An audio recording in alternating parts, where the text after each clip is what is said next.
Hello and welcome to today's 18 Group webinar on strategies, tools and techniques to extract value from unstructured data. My name is Sarah Underwood. I'm a contributing editor here at 18 Group and I will be moderating the webinar. Before we get started, just a few things to share with you, some events we have coming up that you can see and sign up for on the bottom of your page. You can see them there too. On the 19th of September, we'll be hosting a webinar on augmented data quality, leveraging AI, machine learning, and automation to build trust in data. On the 8th of October, another webinar on AI in asset management, buy-side attitudes to Gen AI and LLMs. And finally, we invite you to join our Data Management Summit in New York on the 26th of September. But let's get back to today's webinar. And our expert speakers are Ashley Joseph, Data Management Lead at JP Morgan, Brian Greenberg, Business Engagement Lead for Enterprise Data Management at BNY, and Vahe Andonians, Founder, CPO, and CTO at Cognize. I'll ask them all to introduce themselves in just a moment, but first some practical information for you about the webinar. To the right of your video, you'll see a Slido box. In there, we will run 3 poll questions today, so do please take part. It's interesting to hear where you stand in terms of unstructured data, the tools and techniques you're using. Also, a panel for your questions. Please add those whenever you like, and we'll gather them together and make sure we answer as many of them as we can during the webinar. Okay, that's enough of me. So back to our speakers to introduce themselves. And Ashley, please introduce yourself and tell us a little bit about your interest here. Hi, I'm Ashley Joseph, and I work as the data lead for JP Morgan in London. I've been with the bank for almost 3 years and the banking side for almost 15 years. And what interests me to come here and talk to you about unstructured data is part of everything we do. And there's lots of opportunity for using unstructured data in the financial organizations. Thank you. Thank you very much indeed. And over to you, Brian. Hi, everybody. Thanks, Sarah. My name is Brian Greenberg. I'm part of Bank of New York Enterprise Data Management team. As Sarah mentioned, the business enablement function. So we make sure that our enterprise data tools, techniques, and processes make their way down to the businesses and the corporate functions, and that they're used and adopted for maximum efficiency and efficacy. Unstructured data, obviously a big part of what we do.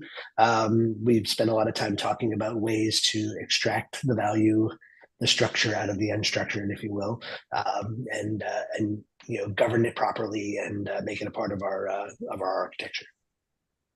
Okay, thank you very much indeed. And over to you, Vahe. Thank you very much, Sarah. My name is Vahe Andonians. I'm the founder of Cognize, and we are about creating actionable intelligence from unstructured data.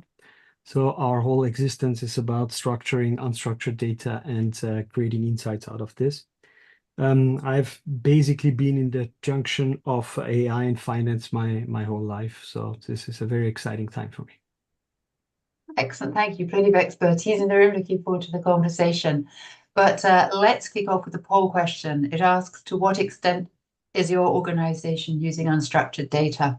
So if you'd like to take part of the poll, please answer the question, which is on your screen. And let me come to Ashley to talk about the state of play on the use of unstructured data at financial firms. The current landscape is giving a lot of opportunity. There's a growing recognition of value hidden in unstructured data, such as emails, social media, news articles, and customer reviews. And the volume of data, because of the digital age that we are in, a massive increase in unstructured data, making its management and analysis a very complex challenge.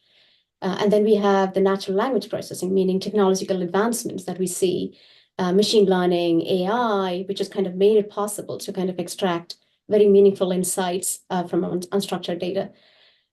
So in terms of in the banking, we see regulatory compliance, the need to comply with regulations like know your customer, anti-money laundering. They're all driving adoptions of new tools for us to analyze and look at unstructured data in a way that we can assess our risks. Above all, I think there's customer experience, understanding customer sentiment and preferences through social media, other channels, is becoming crucial for improving our customer satisfaction. Again, we also have opportunities, but at the same time, lots of challenges when in managing this unstructured data. Quality of the data, inconsistency, how we kind of manage the privacy and security. But despite all challenges, there are potential benefits of harnessing unstructured data are immense. Okay, thank you, Brian. What's your view there in terms of where we are with unstructured data? Yeah, I would echo a lot of what Ashley said. Like I mentioned in the intro, unstructured data is a necessary and very ever-present piece of what we do. We see it in regulatory reporting. There's commentary, there's ratings, there's things that make its way through to reg reports. I was speaking with our ESG team just recently, and that's a big part of the ESG reporting is all the commentary from the vendors and the different parts of our organization that do that kind of work. So it's a big part of what we do, and it's made its way into the regulatory reporting as well. And again, as Ashley said, the big thing for us is to extract the structure out of the unstructured data, find the right ways to validate it, use it to validate our authoritative mastered data, use it to drive accurate, timely, consistent reporting, right? So finding the ways to get the value out of it and to in any way automate the governance and the data quality of it. That's, I think, the big challenge right now. Okay, thank you both. That's some of the issues we'll be addressing later. Meantime, please maybe see the poll results. And Vahe, perhaps you'd like to comment on this and tell us a little bit about how you see these things in terms of state of play on unstructured data. Does that ring true at all? Yeah, I mean, I think it makes sense. I would have actually expected it to be the great extent even more. I think that while we are democratizing information, it also creates a necessity for every company, for every participant in markets to be using that information, because if you don't, you are just with a lack of information there. So I think it totally makes sense. There are, of course, as Ashley said, lots of challenges around this. And the most important thing, I think, which we are really underestimating is what it means for us economically if we bring down the cost of structuring unstructured data to almost the marginal cost to almost zero, which then means that all institutions are really thriving to get more and more information there. And that little bit that a institution might have more insight than another, that little bit actually increases in value while we are democratizing everything else. So it gets like really crucial to be, fully informed about things. Excellent. Thank you very much indeed. That sounds challenging in its own right. But hey, I'm staying with you, however. Vahe, let's discuss a little bit why unstructured data has become so important, and particularly how it's being used. Obviously, you say it can be give you a competitive edge, but why has it become so important, and what are the key uses? Yeah, I mean, I think we have to start with the obvious, right? There is no such thing as unstructured data. Data is structured. It's just structured for humans. So we can obviously read it. If I would scramble all the letters, then, it would be really valueless. So it has a huge value, but computers struggle processing it. And if computers struggle processing it, then we can't, process it on scale, and we can't make fast decisions with this. So the idea of structuring data actually means to make it ready for computers to be able to process it en masse and make things out of this. And that obviously is very important. Because if you think about it, about 80 to 90% of all data that has been generated or is being generated by organizations is actually unstructured, in the sense of that computers can't deal with it. And in terms of numbers, it means like in 2023, it was about 120 zettabytes, which is 1 trillion gigabytes of information. And by 2025, it's expected to be 180 zettabytes. That means that in the last 2 years, we created more unstructured data than we ever created any kind of data before, in whole humanity. So you can see there is really an explosion of this data, and it comes, as Ashley said, in text and audio, video, images. And one thing that we maybe is not so much in interesting in finance industry, but in other industries is of course sensory data of IoT devices. Okay, so plenty to be sort of getting on with. So let's find out how our audience is doing with all these challenges. And we'll run a poll, and it asks, what are the challenges of managing unstructured data at your organization? There's quite a few options there, and please feel free to tick as many of the boxes as are appropriate to your organization. And while you answer the question, let me come back to Vahe to talk a little bit about what data comes from, what kind of volumes and what types, and particularly what types of unstructured data cause the biggest problems, which obviously people would like to manage, but are still causing the biggest problems. I think the biggest problems is caused by data that is spatial. So meaning that it has layout information or has, is not just pure language. Because in language models, we have achieved a state of universality. So meaning that these language models are, you call them intelligent or not intelligent, but they're universal in a sense. So you can do almost anything with these models when it comes to language. But in terms of layout and spatial understanding, there we are not there yet, meaning that if something has been trained to understand, I don't know, a person walking on a street, it cannot be used to understand a table in a document, right? So there lies most of the challenges. And if you think in the financial industry, that means things like ESG documents, things like financials, where you have lots of tables and other, layout information embedded into it. That makes it more challenging. Okay, thank you, Brian.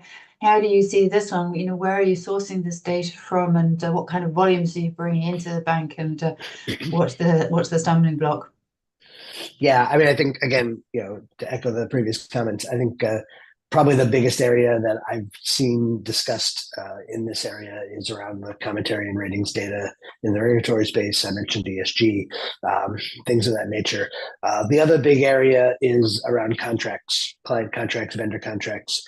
I think the days of please fill out my form are long gone, right? We can take a contract, an actual contract, not a translated version of it, but an actual contract, and our clients expect us to be able to pull the data out of that. Right? If you've signed a contract with me, why do you need to ask me for my name and my address and my key information? It's all in there, right? So that we have programs within the bank. We have efforts in the bank that look at tens of thousands of contracts all at once, and no conversation these days can escape the AI topic. So I'll just I'll break that ice right now and say that's a tool that can be very useful in that regard. And so we see heavy volumes there with the ability to scale. And then maybe the third area I'd throw out there is the KYC data. I think someone mentioned that before as well. But it's the same idea, right? If you've already told me something about yourself, I shouldn't ask you to tell me again. I should be able to get it no matter how you told me, whether it was via a phone call, via video, via a document that you've included the table somewhere in, et cetera. So expectations are high, and we have tools to make this stuff work now. So I think that's the name of the game. Okay, fine. If we could see the poll results now, perhaps Ashley, you might like to comment on this, seeing what our audience is finding most difficult. Huge volumes of data. Does that surprise you? Not at all. This is again, it's the nature of the data. How unstructured data, the source of it's coming from. It's going to be huge volumes that you're going to get, which is massive, and it poses different challenges in terms of efficient storage, processing, and fundamentally, structured and unstructured data are different in nature.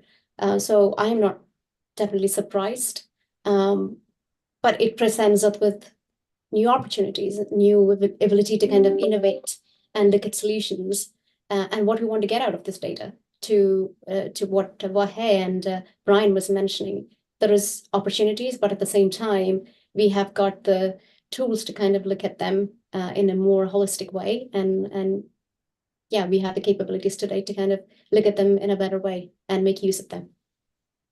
Okay, thank you. That looks like quite a mature response with security up there. Not so much effort in terms of manual effort. Yeah. Anybody else like to comment on that one? No? Okay, let's move on then. That's great. Thank you very much indeed, Ashley. And coming back to you, Brian, let's talk about the challenges of consolidating unstructured data with existing structured data in the bank. How do you, what sort of challenges do you see there? Yeah, so I'm gonna basically recite the poll we just did, right? Scale. I think that's the first thing, right? I would venture to say there's very little unstructured data that doesn't come at scale, right? Because the whole point is it's unstructured because it's the way that the data naturally lives or naturally comes in. So tens of thousands of contracts, uncountable numbers of KYC documents, from dozens or hundreds per client, right? So I think scale is the first thing. The next thing, though, I think is around accuracy, right? There are tools that will pull the structured data out of the unstructured data, as I was saying. But how confident are you that you've got it right? Right, small mistakes, particularly with financial or numeric information, can be enormous, right? You don't want to mistake a decimal point for a comma, right? Those kinds of things. So scale and accuracy, I think, is the big thing. And then one of the things we've experienced, which I found fascinating, is when do we use the unstructured data to replace our authoritative master data, and when do we use it to check and challenge that data? So we've had experience where we'll use our contracts to tag accounts with client information, but we've also had experience where we're using the contracts to identify where our existing tags may require review. Right, subtle difference, same end at the end of the day.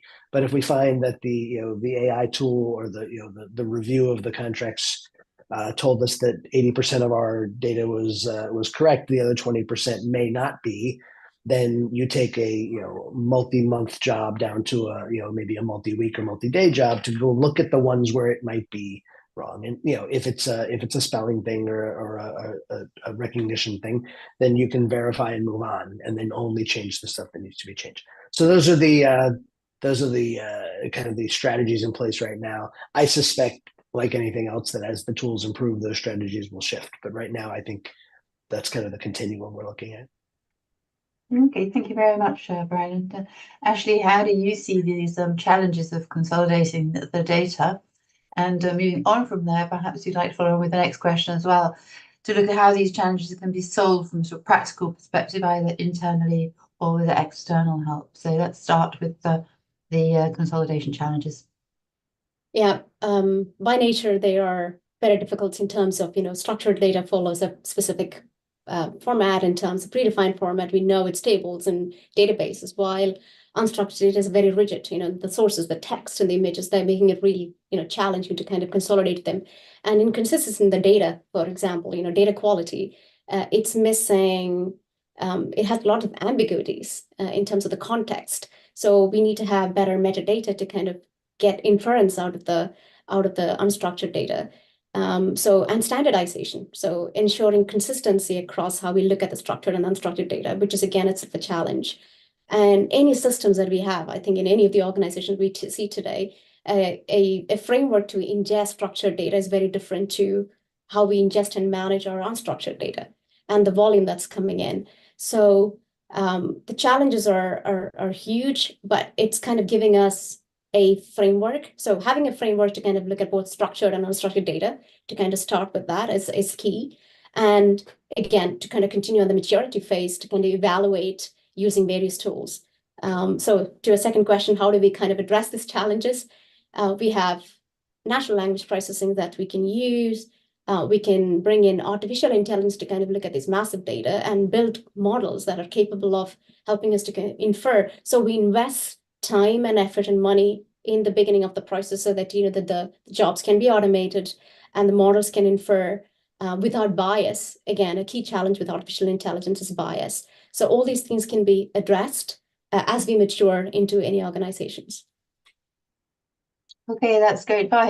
From a vendor's perspective, how do you approach this problem? It's obviously a big problem because there's an awful lot of data. How can this be done? Do you help people outside their organization or work with them internally? I'm sure you do all of these things, but tell us a little bit about that, please. Yeah, sure. So we have a very different approach than most vendors, because we believe that it is crucial for any organization to build its own IP, intellectual property, around AI. So anything that we are doing is we're enabling our clients to build their own IP, meaning that we deliver our models fully private, so they can run it without us seeing any of this data. We never learn from our clients, and anything that they do with these models, like fine tune it, train it, develop it further, actually makes it their own IP. And with this, we are trying to basically democratize the technology and allow everybody to participate, because one of the big dangers, I think, with AI is a huge centralization towards a few companies owning this topic, basically. Okay, thank you. Coming back to you, Brian, you mentioned strategy a moment ago, but pushing this a little bit further forward, how can firms take a strategic approach that will help them actually extract value from the unstructured data? It's great to be able to take the unstructured data in. It's great to be able to consolidate the data and manage all these challenges. But how do you build a strategy to ensure you're getting value from the data? Yeah, no, it's a great question. So I think we talked about structuring it, right? To me, it's kind of a three-step process. Like, extract and structure it, map it to your mastered or authoritative data, and then govern it, right? That's the piece that maybe isn't always thought about. But if I'm governing unstructured data natively, I'm usually doing it in an operational or manual way, right? I'll have a 4i check, or I'll have someone reviewing the document and providing commentary or keying information into some QA tool or whatever it is. But if I can extract the structured data and then map it to my account master, my client master, my transaction master, what have you, then I could use my automated, predictive or not predictive, but automated, repeatable data quality tools.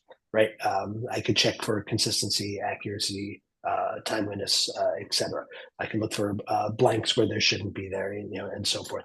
So I think the governance of the data and kind of getting the structured data into a place where it feeds the same pipeline as the rest of your data governance organization is a key value driver here, right? Make it work like everything else works, and then it will work like everything else works. And I'll mention AI again, because I think those tools are in this example are the real the real aha moment here, right?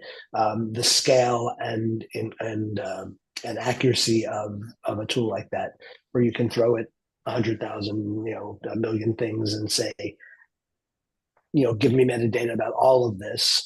I've heard stories, 10 times, 50 times, 100 times, benefit in terms of the amount of time it would take, 6 months to 6 hours, those kinds of things. Some of it probably too good to be true at this point, but it's that kind of potential is out there.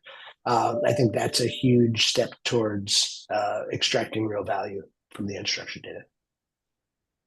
Okay, thank you. And back to you, Vahe. How does Cognate help its customers to extract value from the unstructured data that you are helping them manage? I mean, I think Brian said a lot of important things. I would just challenge it a little bit further. I think it's not only about getting value from it, it's almost a necessity. So if you wouldn't do it, then you're just making yourself obsolete almost, especially at the speed at which things are progressing. So I think we shouldn't underestimate that factor, and we shouldn't underestimate that it's not so much about creating actually an advantage, but it's keeping up at this point for most organizations. And I think we love to be a good partner to our clients. I think we have been. We certainly take pride in understanding their pain points and trying to address them adequately. I do think that the market is moving so fast that any organization essentially needs to work with every strategy at the same time. You need to do things internally, you need to purchase some things, you need to, build partnerships, you need to almost anything, because it's just too fast to do it alone, basically. Okay, thank you very much indeed, Brian and Vahe. And let's run a final poll question here. And it asks, what strategies, tools, and technologies does your organization use or plan to use to gain value from unstructured data? These are many of them we have mentioned before. Please tick as many boxes as are relevant again to your organization. And while you do that, let me put a similar question to Vahe. So, Vahe, what types of strategies, technologies, tools, and techniques do you think are helpful here? And how best can they be implemented? I mean, we believe in two things, actually in three things very, very, very much. The first is we do think that with all these AI, that humans are still necessary. And so we very much believe in hybrid intelligence, in a meaningful cooperation of humans and AI. And that, of course, is very challenging because the capabilities of AI are changing rapidly. So the contract between a human and AI is changing also, or needs to change also. So which means you're always innovating in that space.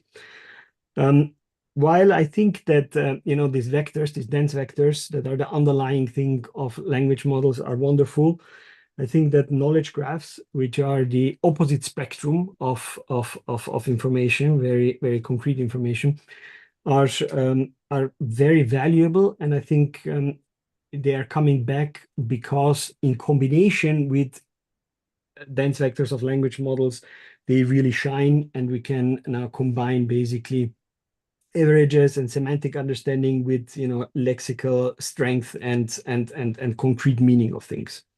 So knowledge graphs, I think, are very important. And then lastly, more and more computational power is moving from the training periods to the inference, or like basically to the usage, which means that every corporation has to think about how to compress these models, how to make them smaller, so that it's not too expensive, basically, to use them on a daily basis. And I think these three things are the most, I would say, most important things to master.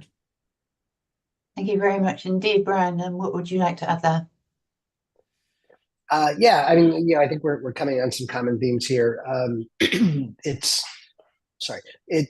the scaling, as Vahe mentioned, right? Certainly the hardware component of that and the cost is a big piece of that. It's the accuracy of it, and then I like what you said earlier, Vahe, about evolve or die, right? Customer service and client experience is always a bar that is raising constantly, right? And you're absolutely right. It's not the kind of thing where if you can do this, you've got an advantage. If you can do this, you're keeping up. So I think I think those are the kind of those key thoughts or key themes. Okay, if we could see the poll results, please, and perhaps Brian, you'd like to comment on these initially. And yes, there it is: machine learning, artificial intelligence, and Gen AI. Does that look good to you? I know it's one of your favorite subjects. It does. I mean, anyway. I will say I'm heartened to see machine learning on there too, right? Machine learning, I think maybe if we were doing this panel last year or 2 years ago, machine learning would have been the buzzword, right? And it is itself artificial intelligence, right? It's not a large language model, but it is itself AI. And I think there's some great materials out there from various firms around when to use which tools, right? But I think that's right up there. Natural language processing, I would argue, similar tool, right?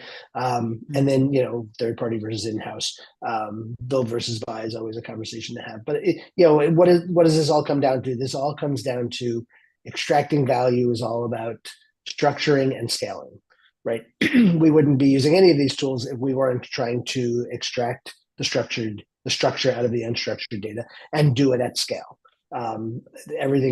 Basically everything we see here, points to those two factors. So I think that's the key message. Okay, that's great. Vahe, can I just come to you on that? When you're out in the market, obviously you see a lot of different clients. Is that what they're thinking? Is that what you're seeing in the market when you're out and about? Yeah, I mean, yes, I think so. Machine learning, as Brian said, is of course uh, or has been dominating basically the AI space for the last maybe 30 years. But now I think it's all about language models. It's all about Gen AI, essentially. Okay, fine. I wonder what we'll be talking about when we're talking about this again next year, where the top interests will be, presumably with Gen AI, I guess. Anyway, thank you both very much for that. Let's take a break. We have some audience questions, and let's see which of these we can answer. Gosh, Brian, I'm going to come back to you with this first one. It says, please would the panel suggest a good place to start with AI on unstructured data and how the use of AI could then be developed? Obviously, somebody starting out here, where to start with AI? That's for me. Okay. Yeah, I think yeah, we talked a little bit about, or I mentioned the contracts example. We've had a lot of success there, so I think I would point it at that first, right? It tends to be unstructured, but consistently consistent structure to the unstructured. If that makes any sense. So I think that'd be the first place I'd look. The other thing I'm noticing quite a bit of, what I call everyone's a help desk, right? Because this is a kind of a neat hybrid between structured and unstructured data. But people who are client facing, it used to be that if the clients had questions, there was an FAQ page or there was a help desk or a customer service rep that they could speak to. Now, we've built agents that we train on our internal documentation.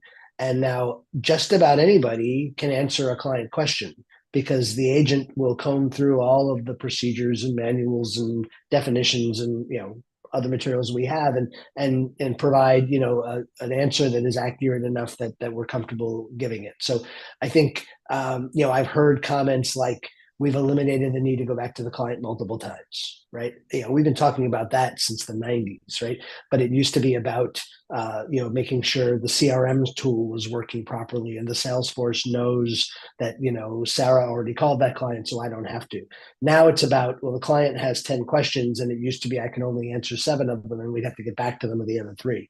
If I've got an agent that can answer those questions, I can at least give them the basics. Right. I don't have to tell them, I don't know, I'll get back to you, because I have the collective intelligence of the firm at my fingertips now. Right. So it's an AI tool. It's unstructured in the sense that it's client interaction, but it's using all of the structured data in kind of generating unstructured information. So I think if I were starting out fresh right now, those are probably the 2 areas I would look at. I would look at where could I turn my FAQ into an agent, either as a source for me servicing or even as a self-service tool.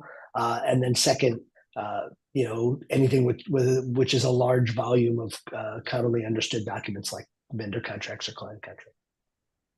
Okay, thank you for that. Vahe, one for you, something we've mentioned, and the question asks, unstructured data can include sensitive data, making it a target for cyber threats and such like. How can we protect against this? Obviously, data privacy, sensitive data is all part of unstructured data, as you pointed out right at the beginning of the webinar. How can firms be sure that they're getting this right and not exposing sensitive data? Yeah, I mean, being open to attack. Yeah, for us, the answer is very easy because we as a vendor would never see your data, so the data stays basically with the client, and we just ship our AI models there, which has the advantage that they already have usually controls in place to protect their data, and now we are not adding a new source of concern to it, because you can just keep it wherever it is. Of course, if that's not possible, and if you are working with vendors where you need to send your data off, then it gets a little bit tricky. You have to think a lot about many different things, from data obfuscation all the way to marking data correctly as private or not private, which is in itself already a difficult task. So I think it's easier to keep it local, then you don't have this issue. But if you really need to ship it, then there's a whole lot of things that you need to do, basically. Okay, fine. So better keep it close to home and in your control. Well, I mean, at least then it's your fault when something happens. That's it. Fair But enough. it makes sense, Okay, yes. thank you. Ashley, one for you. I might put these two together. They're a bit end of the spectrum, but this one asks, and I know you don't work for a small firm, but it argues, how can a small firm make a business case for unstructured data? And I'm sure in the banks, everybody had to make a start somewhere. And the other one at the other end of the spectrum asks, in a firm that's not keen on change, how can we get everybody necessary involved and engaged? So first, how to get started in a small firm, and then second, in maybe a larger firm, how do you bring everybody with you? Yeah. So no matter what the size of the firm is, customer and the clients are the forefront of everything that we do in terms of business. So if there's a specific customer-focused activity that we want to do, unstructured data definitely will present a lot more opportunities because we have data to look at whether it's an internal customer who is going to be our colleagues who are working to improve the productivity. Definitely there are use cases and data to support that. I think identifying the use case to kind of start on what will improve our client focus or customer centricity. What's the best way to do it? So defining what we want to kind of achieve as an organization, and then define as a success and identify use cases to kind of work towards, will also kind of help you to kind of gain business engagement, and the change becomes very, very easy. And larger, I think small organizations are much more easy to kind of get the change implemented rather than large organizations, because there are lots of levels of processes that we need to follow and regulatory requirements, etc. So I would say pick up a use case that will definitely help you to kind of address that client focus, client success, and get the engagement and iron out your success criteria and divide into phases in technology and upskill and get people to kind of work with you to kind of upskill and learn more new technologies. That's the best place to start, because you get people motivated, you get people to kind of know what the outcome is, and it's something, and people like to work on something new. So when everything comes together, I'm sure it's going to be a successful work and partnership. Okay, thank you very much indeed. And Brian, coming back to you, when you're looking at this and working with the unstructured data and bringing in AI and trying to create value from all the data that you hold, what specific skills and resources are required to manage and make the most of unstructured data? Are you bringing in new skills? I mean, I think there are certainly, I mean, technology and the technical skills are always evolving, as Ashley just said. I think that's that's probably not unique to unstructured data or to AI, right? It's just kind of the way of the world. I think the main thing is your basic data management, data governance skills, right? It's unstructured data. I think Vahe said it earlier, right? There's really no such thing, right? It's just structured differently. There's nothing. There aren't different rules or different approaches or different. There aren't different rules or different value out of the unstructured data. There's just different approaches to it. So I look at it as we have our governance model, we have our life cycle, we have our data quality rules, et cetera. We want to understand our lineage, we want to understand our process flows, et cetera. All of those things are true whether the data is structured or unstructured. So the challenge isn't to have a parallel organization or a parallel process. The challenge is to figure out how to make this input fit into the standard enterprise process that you're driving. One of the earlier questions was about, well, how could I afford it if I'm just starting out? That's how you can afford it, right? You make it the same. You make it so that it fits into your existing models, and then you've already paid for it. You just have to make it fit. Right. So I think that's it's an important thing to keep in mind. I don't think we're going to, if we're already not out of that world, I don't think we're going to be in a world too long where you can say to a regulator or a customer, I'm sorry, I didn't know that it was in an unstructured document, not in a database. It's not an acceptable answer anymore. Okay, I think you're very correct there indeed, yes. Vahe, this is one for you, but if anybody can help on this one, I think the answer is no, but I could be wrong. Here it is. Are there any standards at all or in the making which could help with unstructured data management?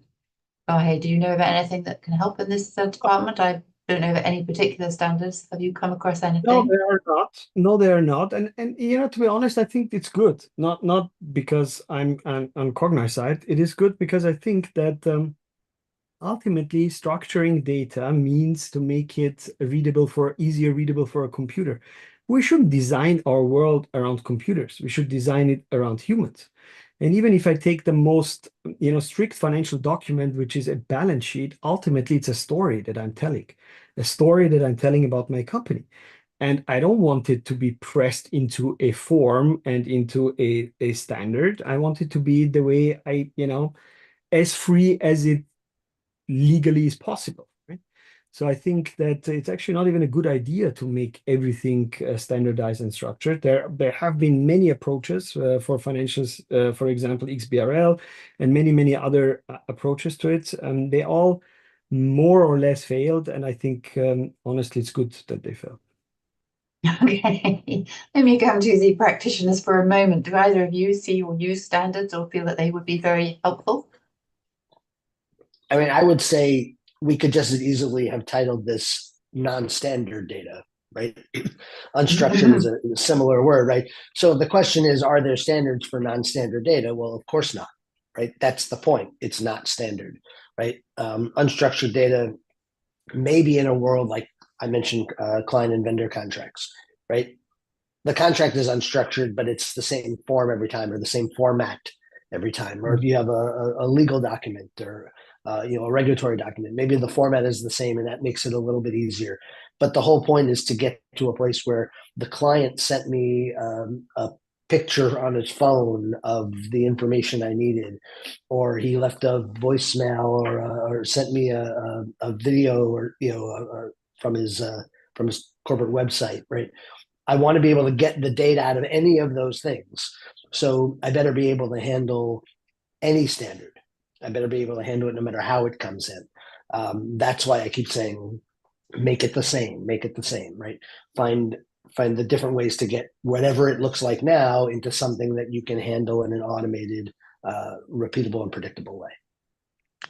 Okay, Ashley, would you like to add to that, or is that very much how you see it at the bank? Yeah, I echo both of Vahe and Brian's comments. This is why it's challenging. I wouldn't say it's challenging. This is why it's presenting us with opportunities every time, and it's a free world. When we get the message, they would exercise the freedom to send the message or responses in a way that they like. So it's for organizations to kind of look at it and say, because we can't standardize them. And the only way to kind of look at it is use technologies to kind of say, is there a metadata that we can look for? Is there a consistent pattern that we can identify?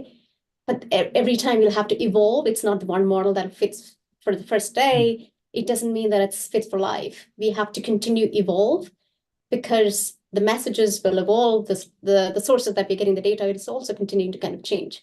So yes, no standard today. And I don't think, I agree with Vahe, it's not going to be, I don't see that happening in the next many years to come because it's changing. Okay, fine. Thank you very much indeed. I think we better quit on the audience questions now, but to our audience, thank you indeed for your questions, and to our speakers, thank you for your answers. So coming back to my questions and back to you, Ashley, how do you see the benefits of getting unstructured data right and the penalties of getting it wrong? I think we could probably work some of that out already, but how would you kind of pull that together? I think there's a lot of competitive advantage in unlocking hidden insights. It leads to innovative products, services, and better business models. And it helps with our decision making. So data-driven decisions, it's always good when you have a comprehensive information, which kind of leads to better outcomes and enhancing our customer experience. So we understand the customer sentiment, their preferences. It is going to drive definitely customer satisfaction. And coming from a bank, it mitigates the risk that we're taking. So identifies potential risk, prevents early financial losses and our reputational damage. And getting it right is also kind of important to kind of helping us to automate some of the tasks that we have and processes to kind of improve productivity and more time back in our diaries, excuse me, and reduce cost. And new ways of identifying revenues. So we can develop new products because we understand the data, and we have new services to be built based on data-driven insights. So these are all opportunities that we have with getting unstructured data right. So your second part of the question is, what happens if what are the consequences of mishandling? Of course, missed opportunity means missed revenues, lack of business growth and innovation, and of course, increased cost, because we are actually spending more time on the data management side of things and processing, which is kind of leading to higher operational costs, reputation damage, data breaches, privacy violations, lack of policies. This is definitely going to damage companies' reputation. And data retention and security requirements. These can all lead to kind of hefty fines because we don't know our data. We have no controls and policies to kind of protect this data. And also decision making. When we don't know the data, what is in the data, it leads to bad business outcomes and poor decision making, leading us to kind of falling behind our competitors in leveraging unstructured data. So it's important to kind of understand the potential rewards and risks, helping us to make informed decisions about the unstructured data strategies. Okay, thank you very much indeed. Obviously, a lot of writing on this one, clearly. Brian, what would you add to that? I think Ashley's spot on in everything she said. I will say we're starting to see some metrics on this. We're starting to see some data on it, right? Things like cross-selling. You mentioned new products, right? I'm hearing things like 2 to 3x improvements in cross-selling. Automating account setup 2 to 3 times faster, right? I mentioned everybody's a help desk, right? Those kinds of things. Months of work down to hours of work. So there's really numbers starting to come out. Another one we haven't mentioned yet: exposure reporting. We unfortunately live in a world where there's geopolitical and global events occurring. It feels like every day or every month, right? And to be able to respond back to clients with exposure information very, very quickly, right? I heard one story that said 100 times faster, right? Where it would take 2 months to determine the exposure to a global event. Now we can do it in a couple of hours, right? That kind of insight, that kind of value add at the point of need is a tremendous advantage, tremendous benefit, right?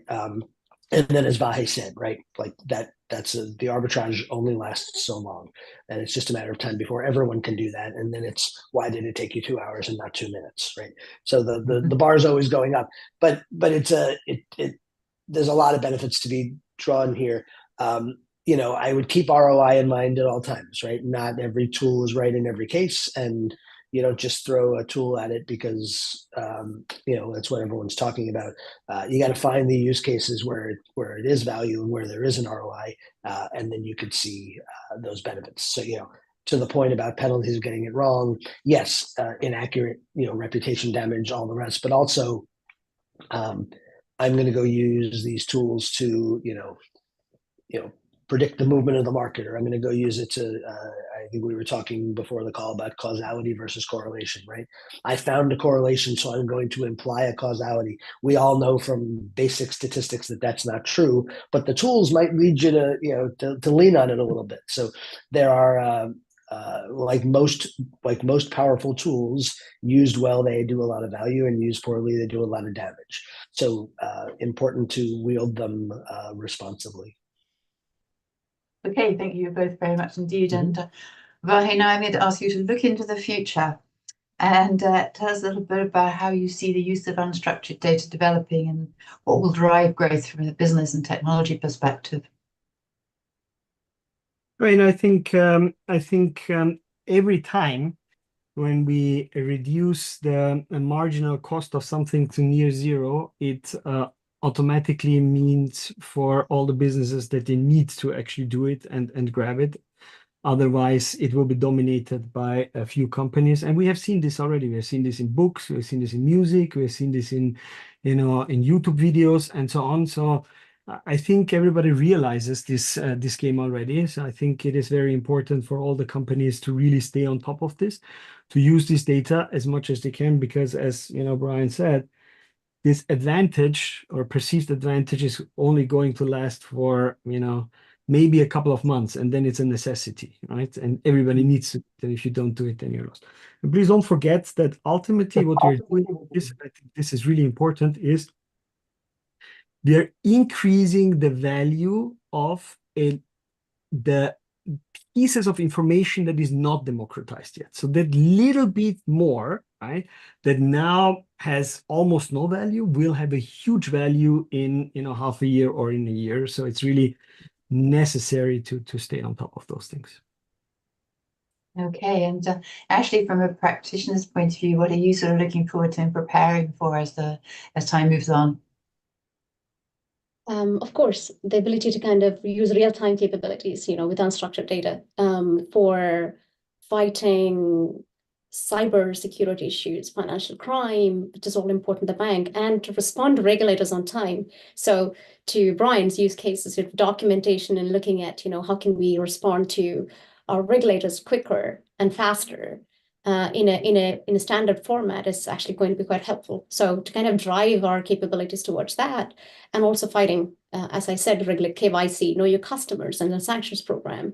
And it definitely is kind of something that we will want to kind of gear towards and build our capabilities, to our compliance, our risk management, early detection of potential risks through real-time analysis of news, social media, like X, and financial data.